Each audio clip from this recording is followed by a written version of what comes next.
versatile PR practitioner, a veteran of great experience. He's currently the PRO, Association of National Authors, and of course, is still doing well in the public relations world. You're welcome. Thank you. Thanks for having me.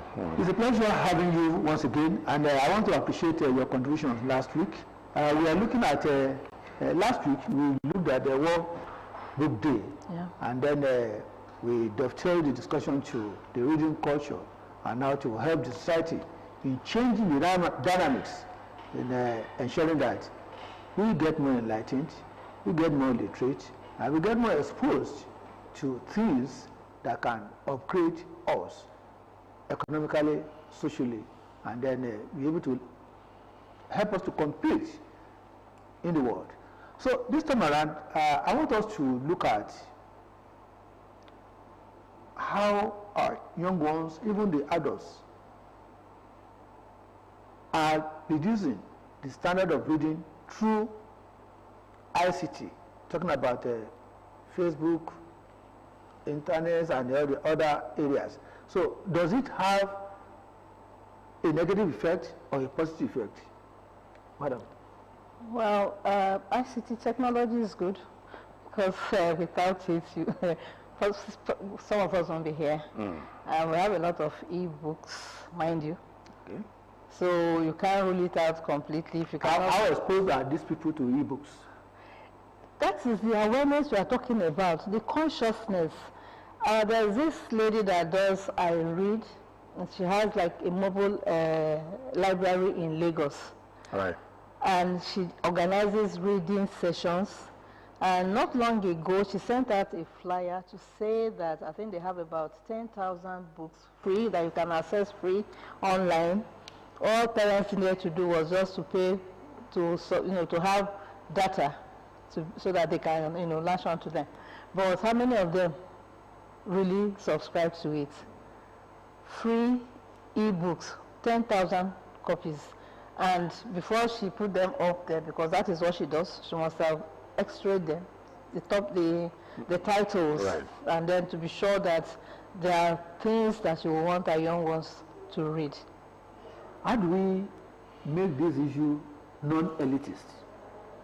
Well, it's non-elitist because reading equalizes all. Everybody is free to read. Everybody is free to get anything to read. In fact, you can read the encyclopedia, you can read the Bible, you can read anything. The information is there. So technology should actually be helping reading. It shouldn't be, hindering it, because we even have a site called Any Book. Yeah. You can Google any book and you read. Amazing is there. You can read.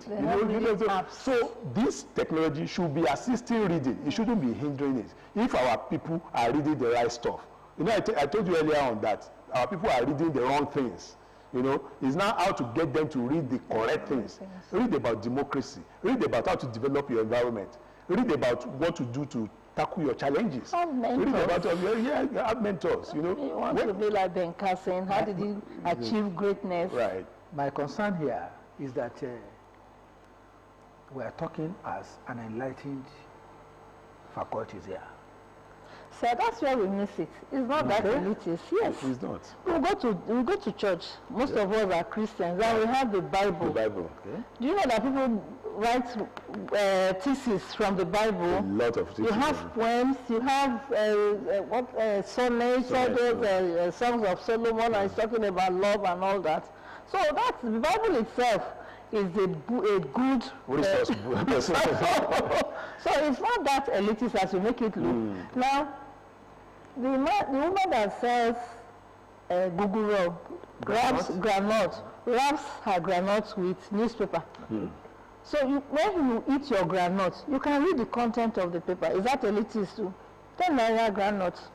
It's not elitist. If you are really interested in reading, you can get a lot of stuff from even that piece of paper with which they have wrapped your 5 naira or 10 naira granuts. That is when you encourage the young ones to do that. That is what we are saying. That is our aim, to encourage them to read. But it's not as elitist as you're making it look. So the elders too should be reading. We should inculcate that into our daily schedule. If you have a time that you read, your children will also be looking at you so that you can model it. Yes. So we want to encourage our parents, our pastors, everybody to read. Even some pastors these days don't even read the Bible. They just go there. They are using residual knowledge. So let us go back to read and prepare. You know the 5 P's. Prayerful preparation prevents poor performance. So when you read, you study, you do so you can, you do well. Well, what are the other channels to expose everyone to book reading? Okay, I want to say this, that when we are having festive occasions, you know, birthdays, naming ceremonies, weddings and everything, we should be giving out books as gifts. Rather than monetizing it, you know, give books, you know, to commemorate the birth of your son. Yeah, and you put the date and you give books. And people should appreciate this. Reading competition. Yes, having organized reading competitions. Reading clubs. Reading clubs. Some call it reading academy. Reading academies. Then, you know, we should be promoting reading, you know. The situation where in our society we have a lot of money being spent on you know, reality shows, you know, that should change. You know, money should be spent to, you know, model the right things, develop the mind, you know, because when the mind is developed, there is no limit to what the mind can achieve. You know, do we attribute this declining culture of reading to the cut in budgets for educational issues? It may not necessarily be, because we are talking the budget will be addressing maybe cognitive area. We are talking about the provision of infrastructural facilities, modeling structures, giving allowances, maybe feeding, and some other things. And when a child is not fully fed, the tendency to concentrate in learning may be reduced. Then it will be learning generally, not just in reading. So that's when he goes to school. That's when he will not concentrate. But even reading will help him to concentrate better, because before the teacher says anything, he already understands where the teacher is going. The words there are not strange to him. Right. He understands the words, so comprehension becomes easy. So the budget, fine, we advocate that maybe they can improve on whatever the budget for education. But I don't think it's a big hindrance on the ability of children to read, or the ability of us creating awareness, you know, and allowing children to read, encouraging children to read, knowing the benefits of reading. Okay, let me ask this question. When I was in private school, we used to have libraries in some local governments. Do we still have that now? They should have. Some are there, some are moribund, you know. But many are moribund. but there should be this awakening. Now there should be this awakening that on every street, you know, let's have a reading corner. What's your advice to government? Yes, government. Yes, government is the enabler of so many things. So government should set examples. You know, there should be reading clubs. We should have clubs, reading clubs, where people can come, young ones can come and join and be reading, and you'll be exchanging books. There should be reading clubs. Then local government secretariats, they should have libraries. Then even the library that is there, Simeon Adebo Library, is not visited as such. You know, it is under visited. When you get there, you see that there are so many vacant spaces. So our people should be reading, and parents should encourage their children to go to the library. Maybe on Saturday in the morning, let them go to the library and spend 4 or 5 hours there. And there are no old books anyway. Yeah. Old books that were written years, how many thousand years ago, are still relevant today, because they will still contain relevant materials. But they may be, the ideas may be archaic. You'll be surprised. Ideas are timeless. Ideas never die. You may be surprised. I want to look at a situation where we have, on social ground, we are partners. Are you having partners on this issue of books and the other areas that can improve learning?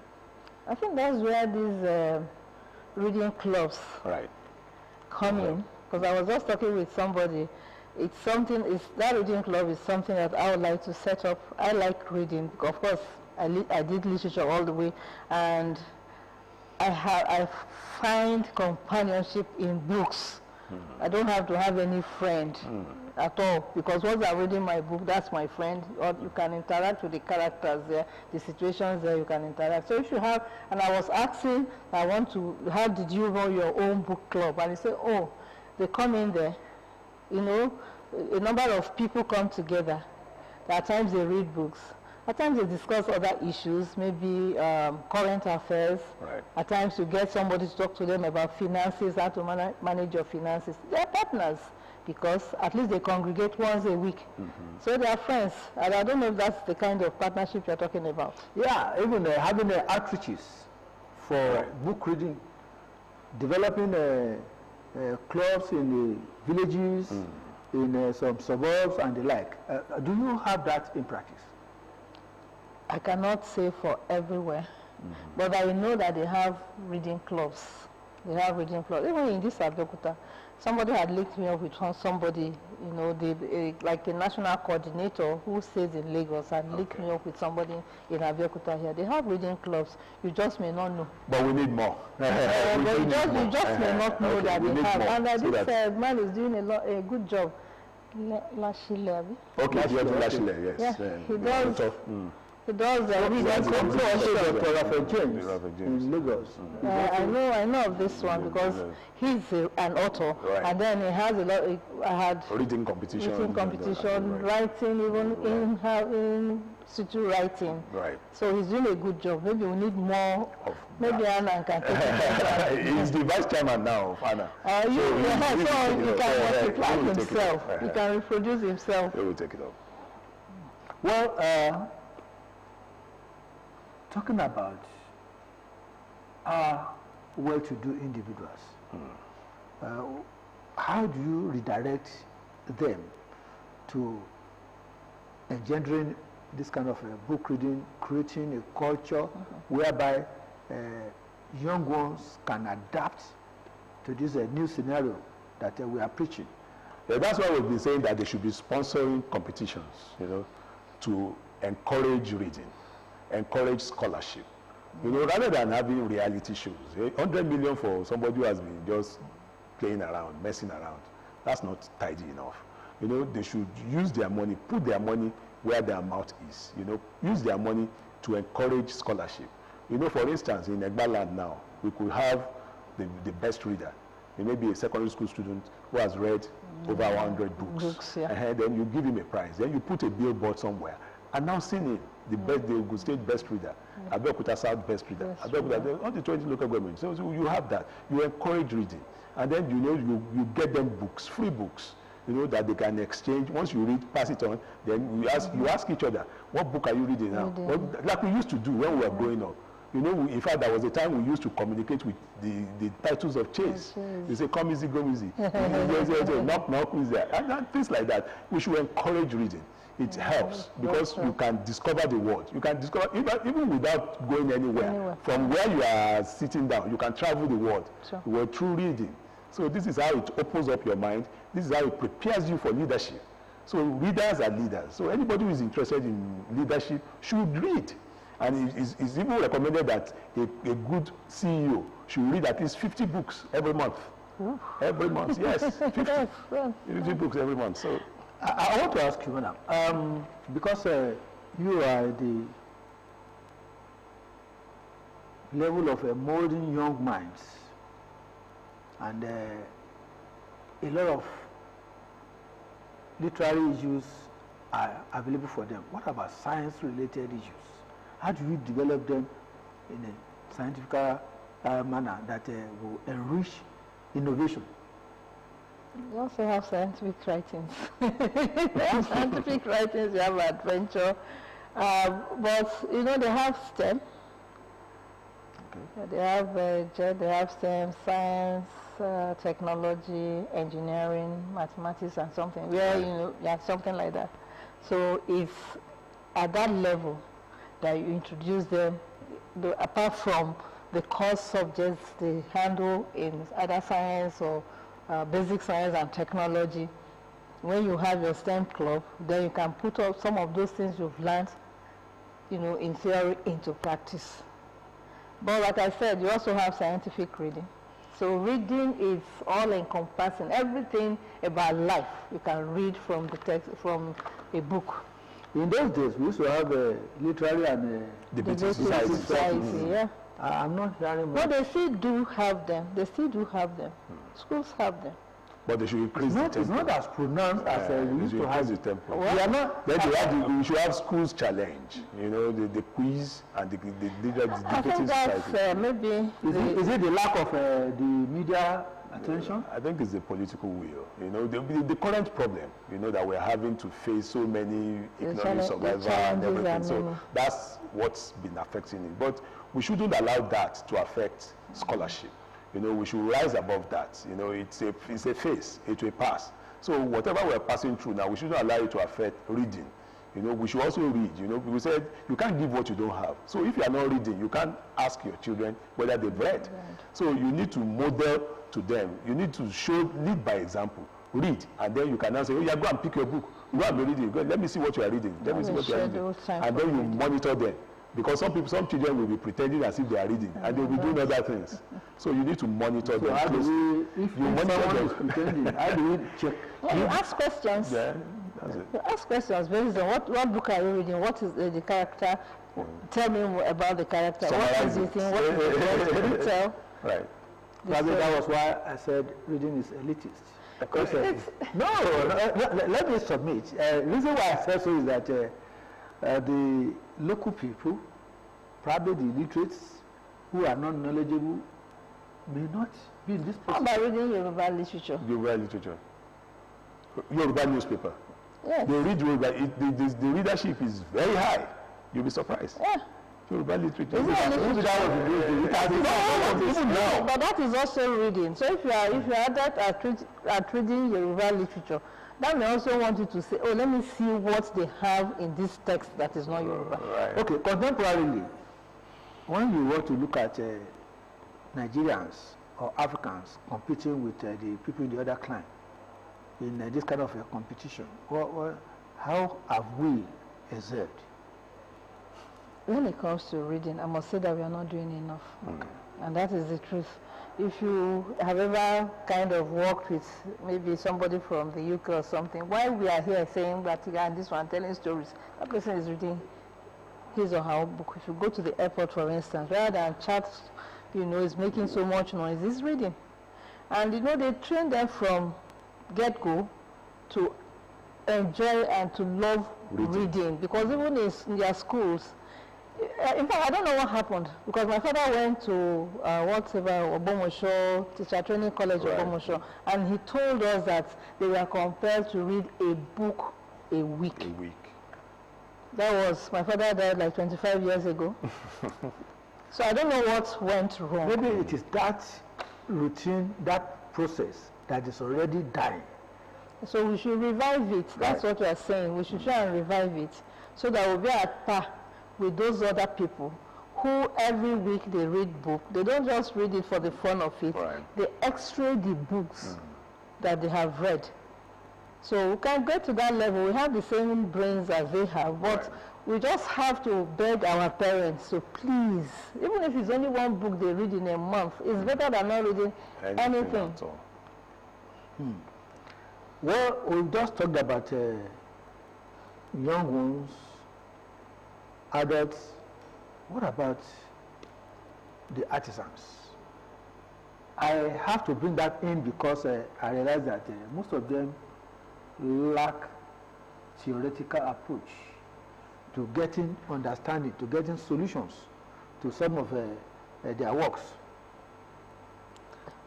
Okay, maybe you are talking about being peer reviewed. Maybe you say our artisans should not go with the knowledge. She just spoke about the medicine man who had this remedy for hair, and then dying with that, recipe. Yeah. So we should, this is why we are encouraging people to write books, write autobiography, write about your thoughts, write about your ideas, write about your findings. So if you don't write, that's why they say when a person dies, a whole library is burnt down. So don't allow the experience you have had to go down. So write, put your thoughts down for posterity, so that your generations 50 years, 60 years, 100 years from now can read and learn that this was how Daddy, the famous carpenter, did his work. So you give them the tips on how to come up with good furniture. Give them tips on how to do good works. You know, these days they are saying some people are complaining that they are not good bricklayers. So give them tips on what to do to excel in their skills. So we need to pass it on to the next generation. Yeah, in passing it on to the next generation, how has the school administrators, how have they helped in connecting with the private sector people, with government functionaries, in shaping and coming up with schemes that can enhance this book reading and learning that we are talking about? Well, I know that they have associations and they're able to deal with Ministry of Education. Then what about the private individuals? I don't know much about that, but I know that the Ministry of Education supervises the operations of private schools and even government-owned schools, and they have, they check the scheme. The NAPS, for instance, has her own scheme. The federal government has a scheme. All of them addressing the same issues. You may just have a little variations. This term, this one does money. Second term, another one does something else. But at the end of the day, we have milestones that every child in every class should have covered. But I don't know whether they are relating with private individuals. But I want to say yes. So it depends. It just depends on the connection you have. It's not impossible that some private individuals are also assisting. Yeah, I think there should be more of that, so that you can engender a new vista for this kind of development that we are craving for. Well, I want to say that it's been great having both of you experienced, exposed, the school administrator for excellence, and flyer practitioners on this set this evening. I want to thank you, Dr. Mrs. Linda Nwoka. Thank you for having me. Thanks. I also want to appreciate Daddy Folani. It's a pleasure. Thank you for having me. It's always a delight having you around. Same here. Until next week, when we meet to have a brand new topic, I'm Abeokuta, your uncle. Stay blessed.